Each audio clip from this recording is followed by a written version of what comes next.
for that wonderful music. Good morning. Good morning. And welcome. My name is Melissa Neeson, and I serve on your search committee, your ministerial search committee. I'm not Jeff White. I stole that position from him this morning.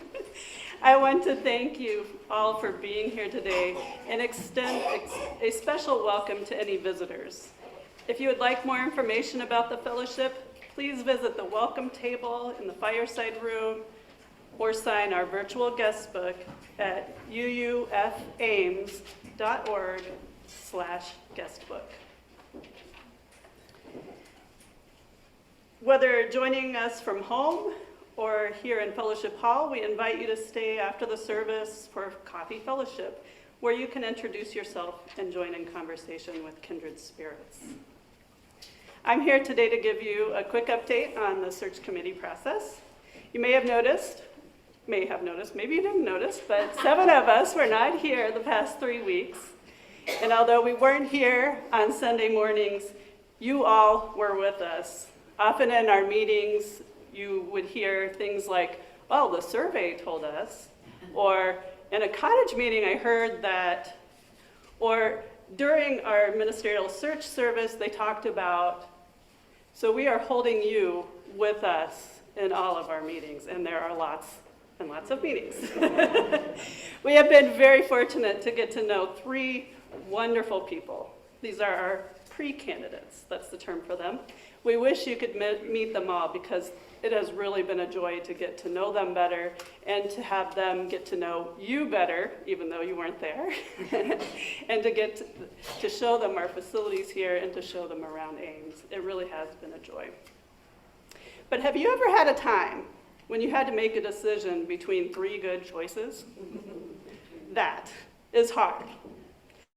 Luckily, we're fortunate to be in a position that we get to make a hard choice between 3 great candidates. And this is why we're holding you with us during this process. It really guides our process. No, there's no flipping coins. There's no rock, paper, scissors. No eeny, meeny, miny, moe. We're taking the hard route on this process, not the easy way out. We have a deadline for the decision at the end of March. Then a few weeks later, we should be able to present you with our final candidate. Keep an eye on your calendar for April 21st through the 28th. That's what's called Candidating Week, when our candidate will be here. And you'll get to know them better at that time. And at the end of Candidating Week, you'll get to vote to call the candidate. You'll hear a lot more about this in the upcoming weeks. And I appreciate your participation in this process. So on behalf of this caring, nurturing congregation, I welcome each and every one of you to this sacred space. Here we invite you into an experience of transformation, hope, renewal, and connections, which may inspire you to understand life in new ways. Thank you for joining us today.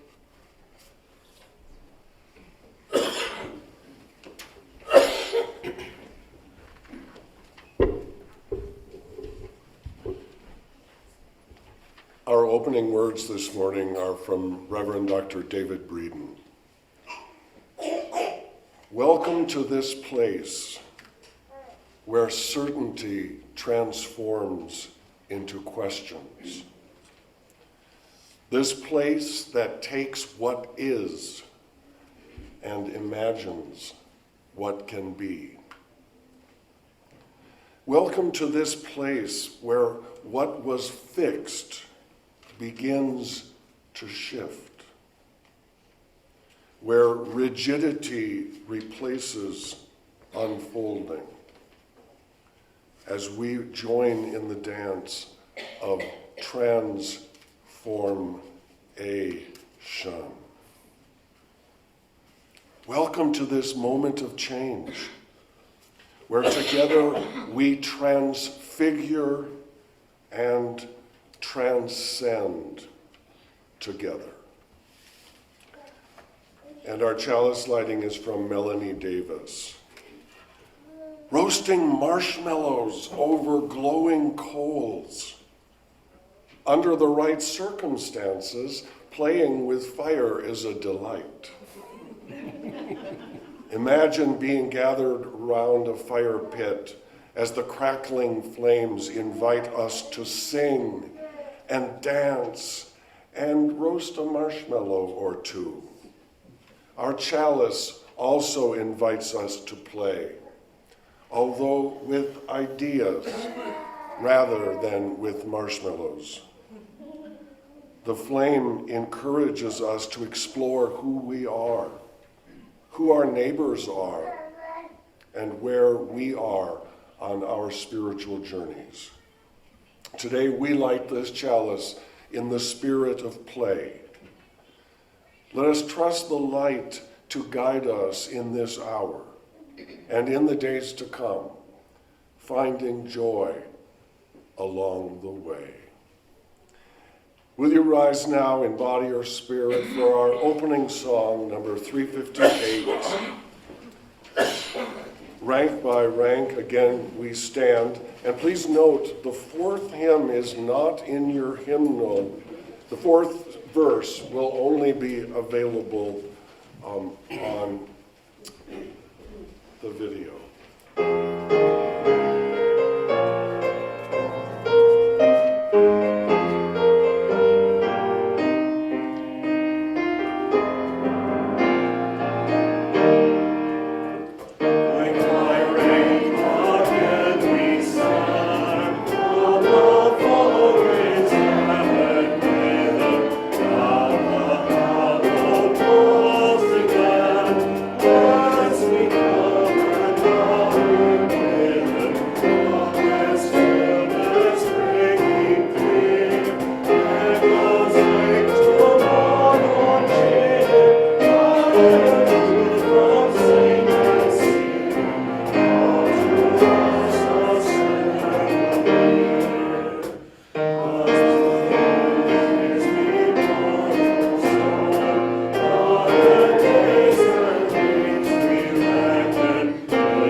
Good morning. Hi. So you're all here for our Mystery Pals party today, aren't you? You looking forward to that? Me too. There's ice cream. Good morning. So this morning we're going to talk about change and transformation. Here, the adults are going to talk about it in their service, and we're going to talk about it in our children's chapel. We're going to talk about how important things change over time, and how the most important things stay the same even when everything around them changes. Then we're going to talk about how Unitarian Universalism is changing, and how what is most important about our faith is staying the same. So when I was thinking about change, I started to think about technology. Technology is something I've seen change over and over in my lifetime. So I went on an archaeological dig here in the church basement with Bradley, and also at my house. And I found some pretty interesting fossils, technology fossils. And I thought we could look at them together. You guys want to see them? Yeah. Why is it question marks on the boxes? It's this mystery box that my box was so full, the lid wouldn't fit on it. So does anybody know what this is? It's one of the things that you put on a thing and it It's makes the music out. a thing that you put on a thing that plays music. Milo, do you know what it is? You're close. This is actually called an Edison disc, and they existed before records did. But it's the same principle. It had a needle, and it played. It says record. You're right. It's called an Edison record. And let's see, what other ways do we have to listen to music? How about this? You guys know what this is? It's called a cassette tape. And you put it in a machine and it played, and you could hear the music on the speakers. You had to find the one right song, though, by pushing the back and forward button until you got right where you wanted it. Do you know what this is? Rainbow. Okay, do you know what this is? CD. A CD, that's right. We're getting closer to some technology that you guys might know. So this is another way that we listen to music, right? Next I found some ways that we used to watch movies. Does anybody know what this is? DVD. It's not a DVD, but we're a little bit before DVDs. I don't remember what they're called, but I think I've seen them. Yeah, it's called a VHS tape. Played that in a VHS player. And this, somebody said a DVD a minute ago? DVD. This is a DVD, right? Yep. Looks kind of like a CD, right? And then we had Netflix. But back in the old days, Netflix was a service where you actually borrowed DVDs and mailed them back and forth. And now Netflix is instant. Then there are the ways we stored information over the years. First, it was mainly kept on like an older computer. Do we have a picture? Yep. And then we went to floppy disks. Yeah, they're called floppy disks. And these are kind of like a 3D save button. Why are they? And then we had a hard drive. Yep. Why are they called? Now, where do we store all of our information? In the cloud. Right here, on my phone. All the music, movies, pictures, and storage we could imagine. And on the TV. Yep, on smart TVs and through our apps on our phones, right? Yeah, and also on like iPads. Mm-hmm. tablets, Yep. lots of- Computers we can just carry with us anywhere. So the technology's changed, but what stayed the same? People want to be able to hear music, right? And we have new ways to watch movies, but what stayed the same? We all still want to watch movies. And we have different ways to save documents, but what stayed the same? We want to save and share files. So what's most important stays the same, but the ways we do it changed a lot. Yeah, like if you want to send and like a file or something, you might have used to have the. Use a floppy disk. You would have had to share a file like this or on a thumb drive, and now you just press send, right? Or share. Yeah, you can just use Google Docs. Google Docs, exactly. So in Unitarian Universalism, we've been using the same 7, now 8 principles as our technology for our faith since 1985, and that's a long time ago. That's when people made the switch from cassette tapes to CDs. And now a really wonderful new team of leaders has come out with a new technology for our faith, and this technology has 7 values. And they are pluralism, interdependence, equity, transformation, justice, and generosity. And right in the center is love. And now it's up to us to figure out if this new technology, these new values, are going to be the next new way that we can live our UU faith in the world. And there's a lot to think about here, and we know change is hard. It can be uncomfortable, and like any time we learn a new technology, it can take a little while to adjust.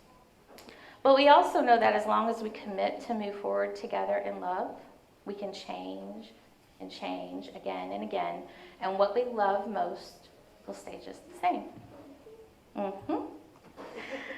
So blessings to you, and now we're going to sing you off to Children's Chapel.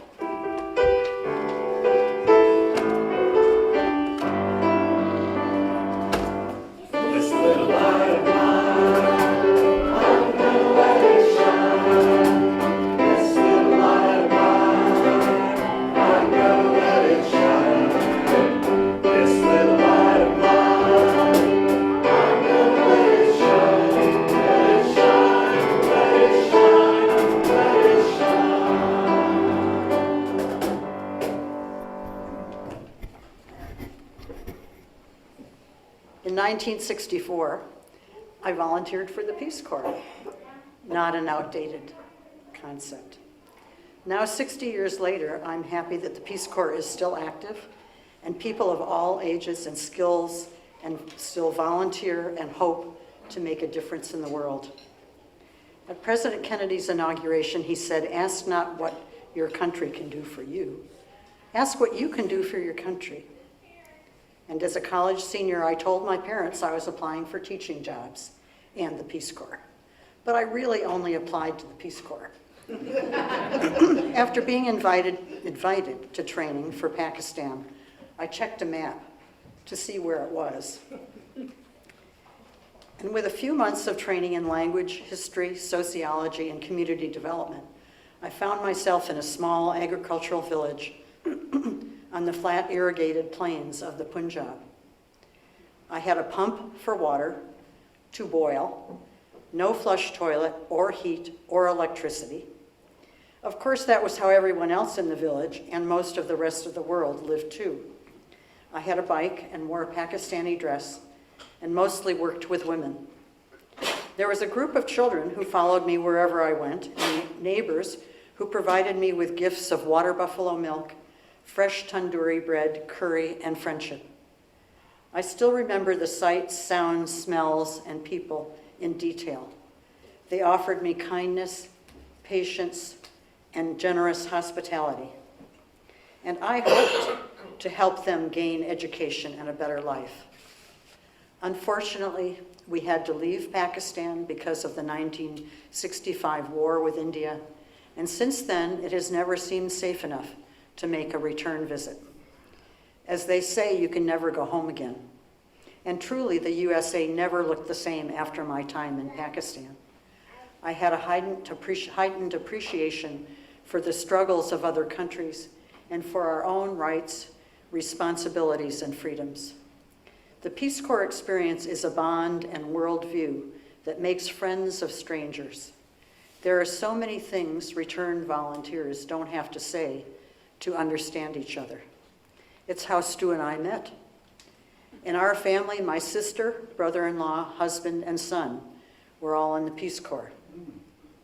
Among the almost 250,000 who served, other UUFA Peace Corps volunteers include Mary Barrett and Chris and Tammy Martin in Ghana, Roberta Van, Ethiopia, Bob Anders, India, Joe Smith, Tanzania, and Stu Huntington in Turkey.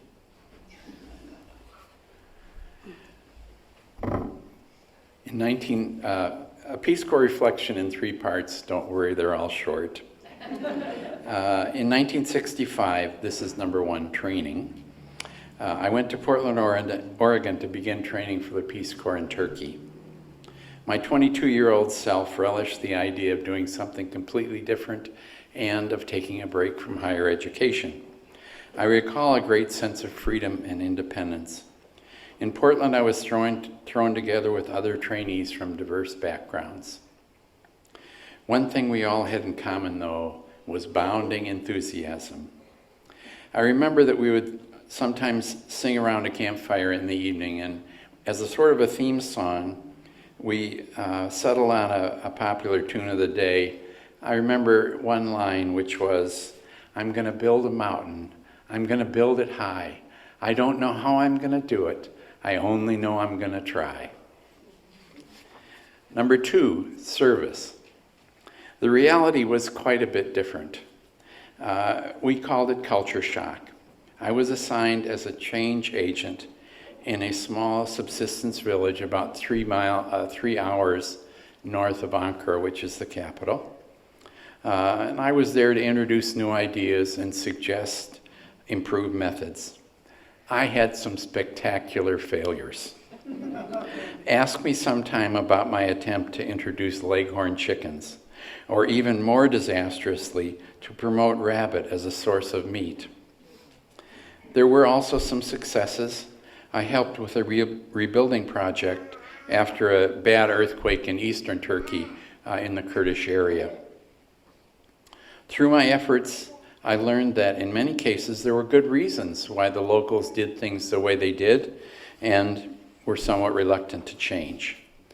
Number 3, returning home. In spite of a bit of reverse culture shock, I returned to graduate school and in a way put my Peace Corps experience behind me. For decades after, however, I noticed that invariably, whenever I would hand someone my resume, which is in other ways rather unremarkable, they would always want to talk most of all about the Peace Corps. I think that was because in our era at least, it seemed that everyone had thought about, dreamed about, or at least considered the Peace Corps. I wonder in our complicated world today, is it still the case that young people are motivated to consider experiences such as Peace Corps? Not just because they look good on a resume, but because they offer so much in the way of cross-cultural understanding, deep friendship, and great hope.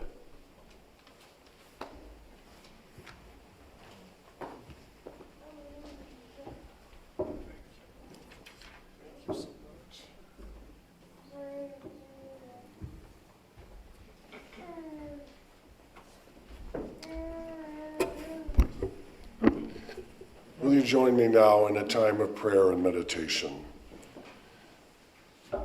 And our prayer this morning is from Reverend Lynn Cox. Creative Spirit, source of life and love, we give thanks for the beauty of this day and for the company of those assembled here.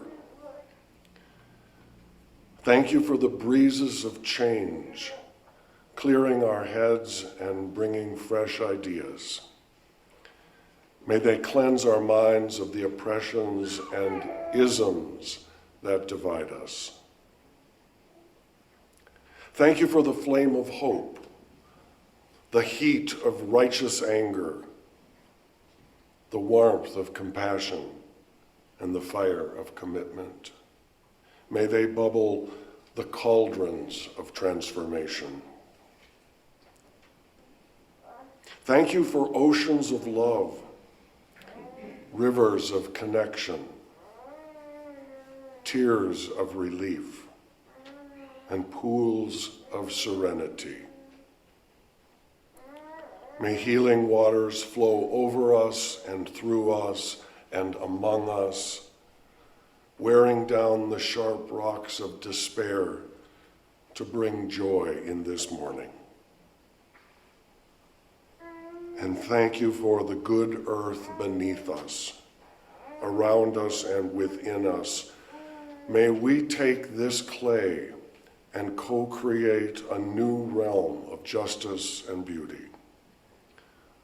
Thank you for all these and more.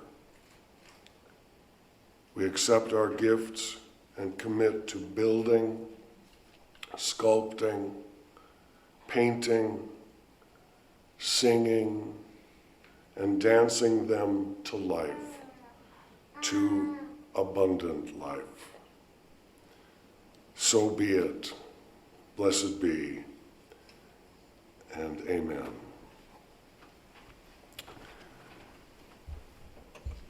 And our thoughts and prayers this morning are with Kay Patak as she begins another round of chemo.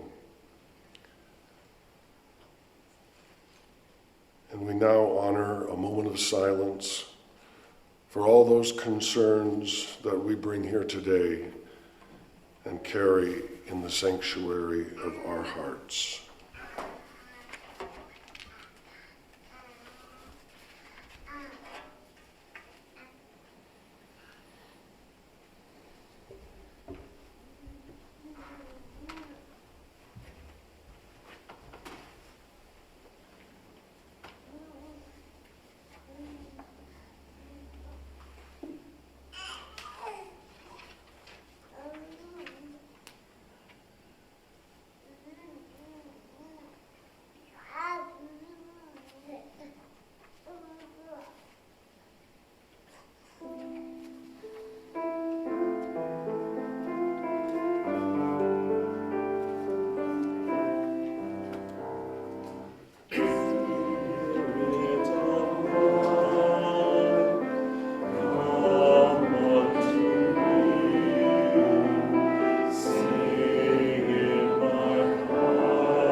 Our reading today is an excerpt from Theological Reflection on the Proposed Revision to Article 2 by Reverend Dr. Sherry Prudhomme.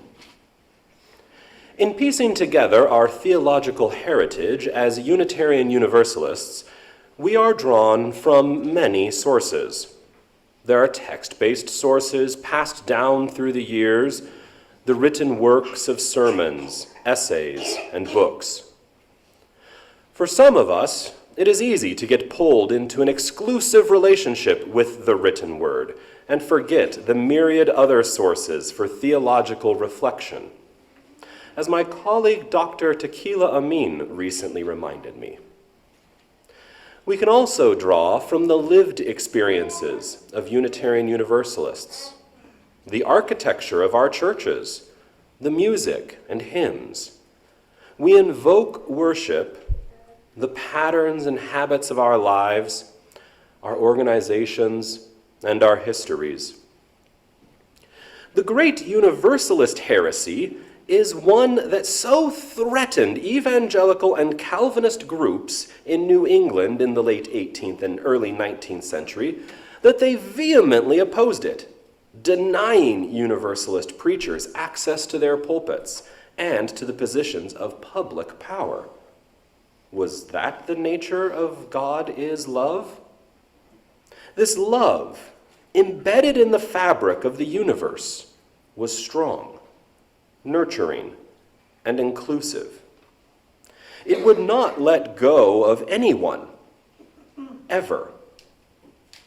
Grounded in this love, Universalists rejected any idea of an afterlife that ultimately separated humankind into the saved and the damned. They rejected the violence and cruelty inherent in traditional notions of atonement, which understood God as having ordained Jesus to suffer and die on behalf of humanity. Instead, with salvation as a given, the locus of religiosity became this world rather than the next among these people. The Universalists focused on the process of living as one of coming into greater alignment with love as a response to the unshakable foundation of knowing one was already completely held in love. Following a similar thread, the early Unitarians in 19th century New England held an understanding of religious life as one of growing the soul towards likeness to God, whom they also understood as loving. They understood love as one of the capacities of the soul inherent in every human being.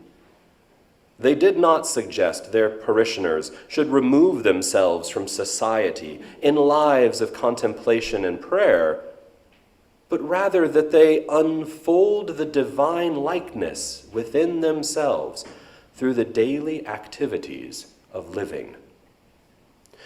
Through the years, Unitarian Universalists have broadened and, in some cases, released notions of God or the divine in religious life.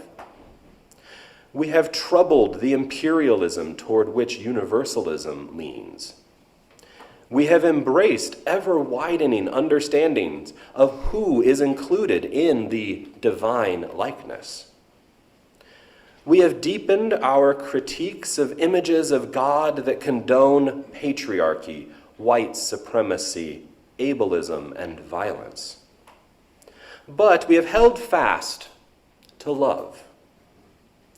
We affirm the power of love to heal what is broken, to hold us together across pluralities of diverse religious practices and beliefs, to hold us when things fall apart, to grow our capacities and to guide us as we return again and again in our families and communities to side with love.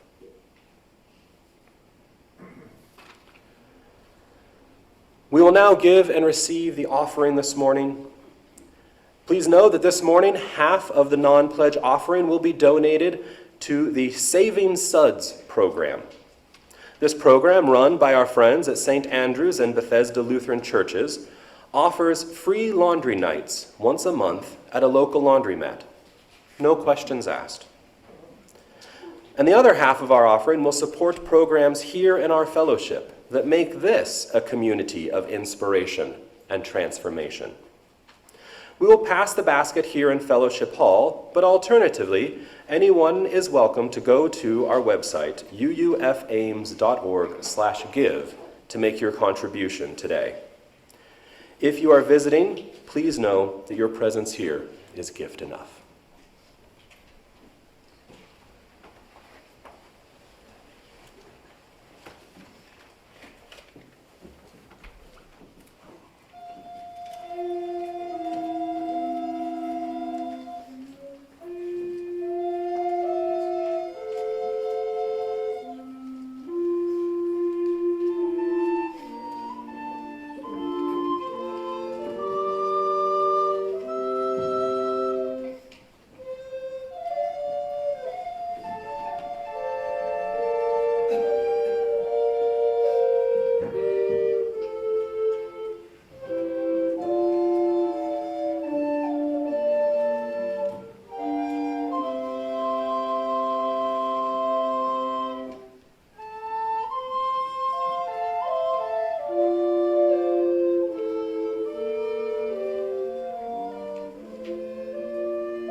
Thank you, recorders. And good morning, Central Iowa and beyond. My name is Reverend A.J. Galazin. I'm your interim minister. My pronouns are he and his, and I want to welcome everyone joining us here today, both in the sanctuary and on Zoom. Wherever you are on your spiritual, ethical, or questioning journey, you are welcome here. Today is the first Sunday of the month, and that means it's Newcomers Sunday, and I will meet immediately after the service over by the tree with anyone that considers themselves a newbie. So if you're visiting today for the first, second, third, fourth, or fifth time, please join me for an informal welcoming. But every Sunday should be Friendly Sunday. So if you notice someone that you don't know, please say hello. The Alabama Supreme Court recently ruled that an embryo is a child, further eroding reproductive freedom following the Dobbs decision. So what can you do? Sign a card for Abortion Provider Appreciation Day. Who is an abortion provider? A physician, PA, NPs, nurses, doulas, activists, escorts, counselors, social workers, administrative staff, and funders. Celebrated annually on March 10th, it was the day in 1994 when Dr. David Gunn, an abortion provider in Florida, was murdered. And killed also that day was Unitarian Universalist James Barrett, the bodyguard for another physician. So you can just write a short note, sign the card, and I'll make sure that it gets to an independent abortion clinic in Minnesota. Minnesota remains a safe haven for all of women's health care, and these are available at the membership desk in Fireside Hall. So thank you so much. We appreciate you appreciating others. As a beloved community, we set aside time each morning to recognize the cycle of life and death, the circle of love, compassion, and caring that is the center of this spiritual community. So if you have a joy, a concern, or a milestone that you wish to share, please fill out the online form or submit a paper request in the Joys and Concerns box right outside the door here. And for those who wish to speak their joys, concerns, and milestones and prayer requests in person, I will host a service of silent witness at 11:15 this morning and on the first Sunday of each month. Everyone is welcome to attend this service of deep listening, whether or not you have something to share. So our first service will be today at 11:15. Unitarian Universalists are questioners. We want to know, we want to learn, we want to grow, we want to change. Sometimes. We want to argue in the best sense of constructive dialogue. We want to understand. We are curious. All these statements are true of Unitarian Universalists, and we are by no means alone. But built into our character is a realization that this too shall pass. Whatever methods and ideals and principles we cherish are temporary. They are the best we can do for now. So no matter how difficult the road, we have come to expect criticism, even relish criticism. I'm not so sure about that. But at least come to respect criticism, especially when delivered in the spirit of innovation. Ours is a history of religious innovation, some that we take for granted. The calling of women and queer ministers, for example, customs that have now become commonplace in our movement while still rare or excluded in many others. and we rarely display unanimity. We are not a cult. Can you say that with me? We are not a cult. Now, the sad thing is, because you said that, it kind of makes me feel like you are a cult. But anyway, we allow dissenting opinions even when the times for innovation are upon us. And this is such a time. An example, our opening hymn this morning, "Rank by rank again we stand," is for some a beloved, rousing anthem that connects the generations. It's a common hymn at ordinations and reminds us of our history. But some reject the themes of empire, ableism, and elitist pomp and circumstance. The idea of militarism, marching in ranks with a banner, is scary. And yet, I have marched side by side with my Unitarian Universalist comrades in many demonstrations, in pride parades. So I don't believe in a motto of "I walk alone."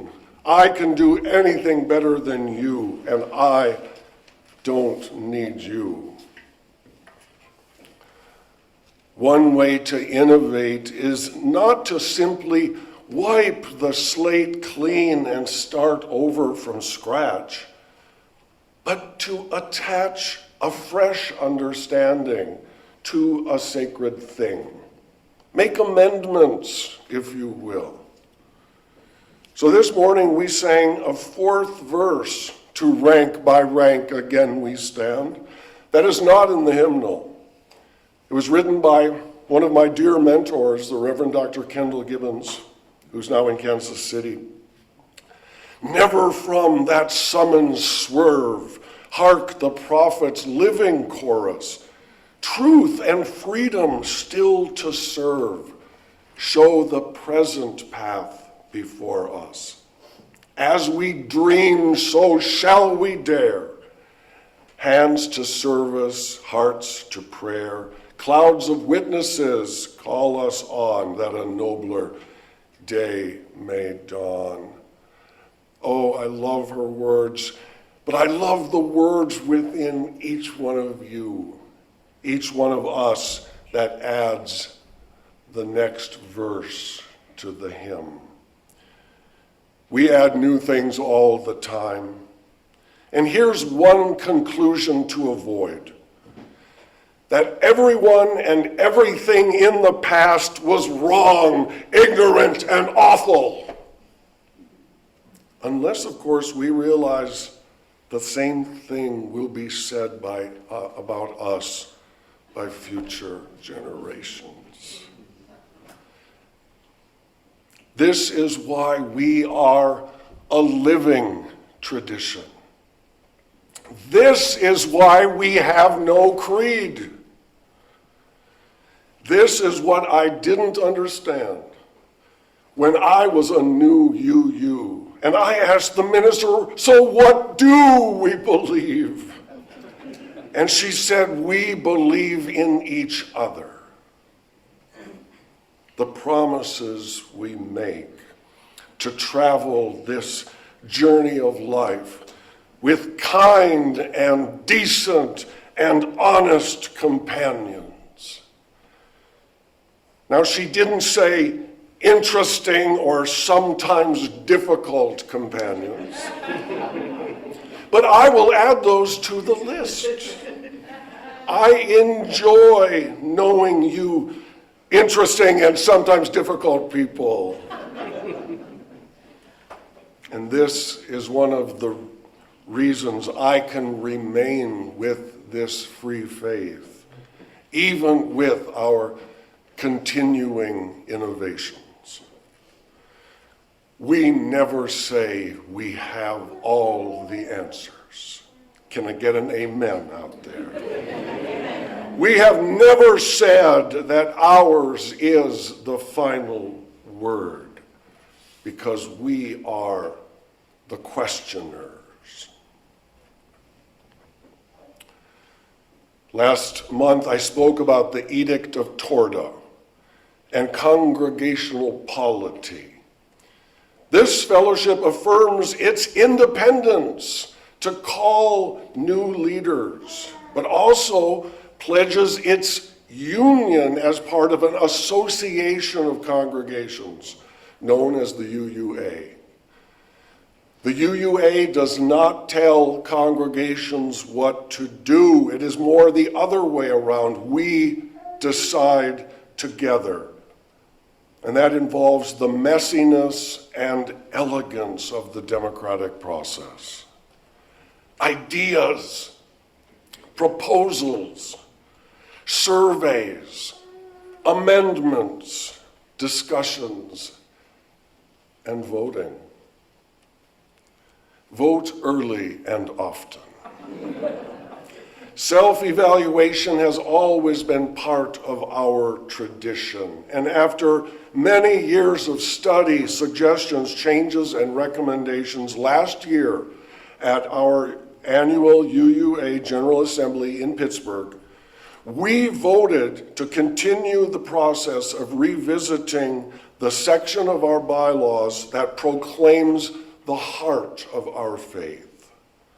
And the final vote, there's always got to be a final vote for this most recent reinterpretation of who we are and what we believe, will be coming up in June at our next virtual General Assembly. And delegates appointed by your board of directors will participate in this historic moment. So what did we come up with this time? And I say we, because all of us have been invited to join the process now many years in the making. And I, for one, respect all the time that some devoted people put into this. And I think they came up with an elegant solution. Not something to carve into stone, but a program to live by and grow into. A flower with love in the center, surrounded by the budding values of interdependence, pluralism, justice, transformation, generosity, and equity. It's important to remember that our current 7 or 8 principles did not descend with Moses from Mount Sinai. The present principles were hammered out of common clay by imperfect individuals just like you and me, and were always subject to critique and revision. And so the call for revision reminds us to beware of the tyranny of the final word. The current principles are not being replaced. They are being expanded and amplified with the sacred language of today. The proposed new document contains familiar phrases like the interdependent web of all existence, the free and responsible search for truth and meaning, the democratic process, and the inherent dignity and worthiness of everyone. These inclusive phrases prove that we draw upon the heritage of freedom, reason, hope, and courage, building on a foundation of love. Now, nothing stays the same, not even my old-time religion. Coca-Cola at one time contained cocaine as a headache remedy. It was a delicacy marketed by fashionable flappers. It was an acquired taste Oh. Oh. To stay relevant, religion, just like soda pop, needs to revise its rationale. Sometimes repackage its product, and maybe even change its recipe. In his article, 10 Predictions About the Future Church, Carey Nieuwhof writes, quote, "Churches that love their model more than their mission will die. That said, many individual congregations and some denominations won't make it. The difference will be between those who cling to the mission and those who cling to the model. Look at the changes in publishing, music, and photography in the past years. See a trend? The mission is reading. It's visual. The model always shifts, moving from things like 8-tracks, cassettes, CDs, MP3s to streaming.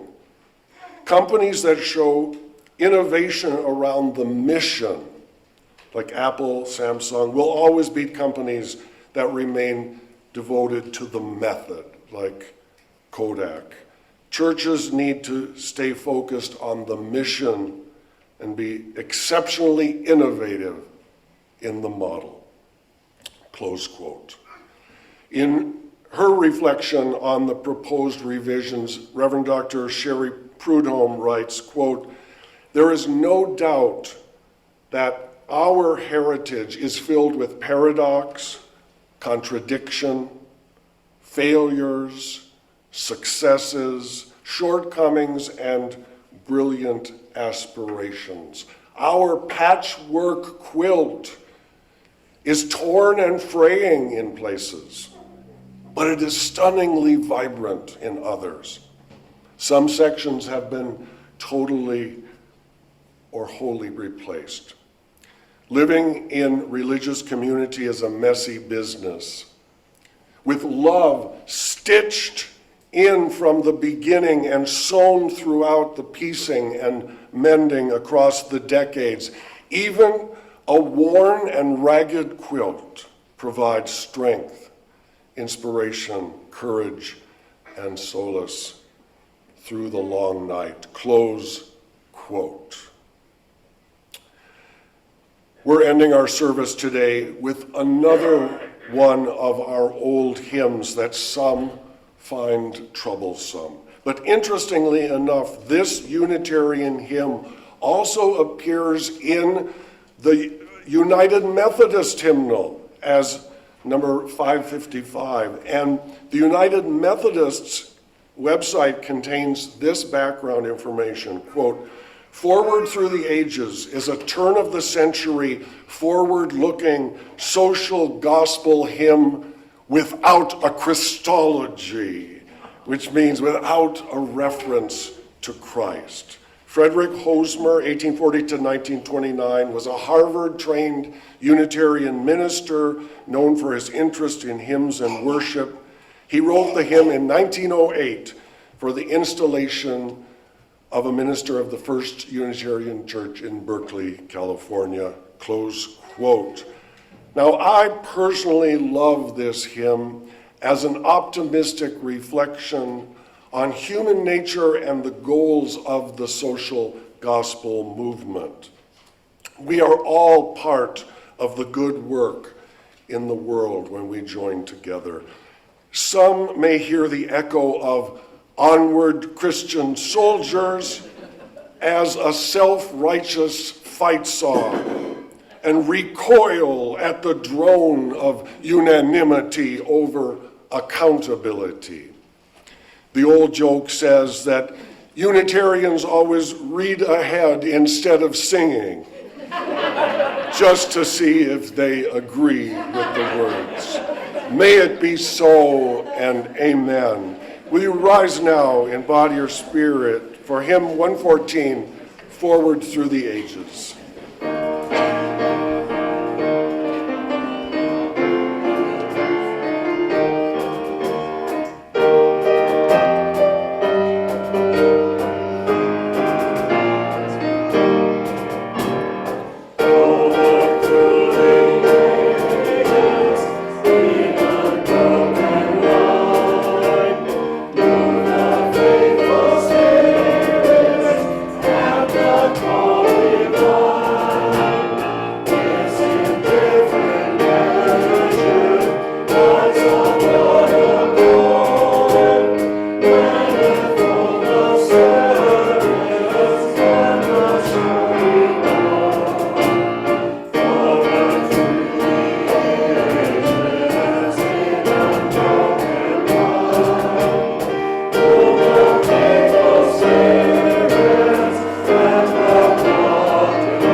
special thanks to our percussionist Elijah today.